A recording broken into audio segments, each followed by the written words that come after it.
Today, we're going to discuss the 7 foods you should be eating after you reach the age of 50. And of course, I'm almost there. I'm 49. I'm being very sarcastic. I'm 59. And I eat a lot of these foods I'm going to share with you. But I really want to talk about why you should be eating these foods first. Obviously, you want to eat foods that will help to extend longevity, right? So we should probably use a longevity expert. We're going to talk about Dr. David Sinclair. He's one of the leading experts on longevity. He actually studies these genes called sirtuins. So one of the things that will increase sirtuins is called NAD. NAD is inside your mitochondria converting food to energy. And then as we age, our NAD goes down. At midlife, they're down like 50%. All of those compounds have this basic derivative of where they come from. And that is plain old simple niacin, which is B3. Then the question is, why not just take more niacin? Niacin is so inexpensive. That's not the whole picture, but it's one piece of the puzzle. There are other reasons, and I'm going to get to those.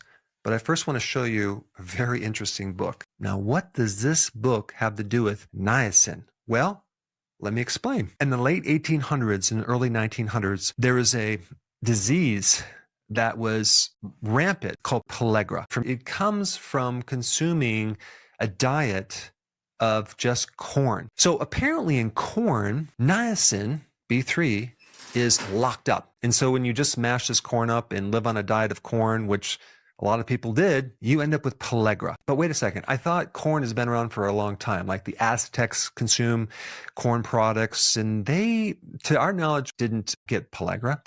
And that is because they used a special technique of adding lime, which is kind of a calcium carbonate, and they would soak their corn overnight. And this alkalized water allowed the niacin to be freed up. But of course, in the late 1800s and the early 1900s, they omitted that little step of adding lime. I want to show you another book. It's called Niacin, The Real Story. Fascinating book by an author named Dr. Abram Hoffer. He was also a biochemist. I want to read you the first line out of the first chapter. Many people have no idea how many illnesses are caused by too little niacin. And particularly, no one realizes how many diseases can be cured with mega doses of niacin. Now, in this book, they talk about how niacin is the building block, the precursor for the NAD, which is everything to do with allowing the mitochondria to work. Now that we have the basics down, now we need to talk about, why does NAD decrease as we age? I don't want to go into a lot of details on that, but I will just tell you one of the molecules is called C38 if you want to look it up. So as we get older, the C38 increases, and then our NAD goes down. Niacin, also known as vitamin B3, is a powerhouse nutrient.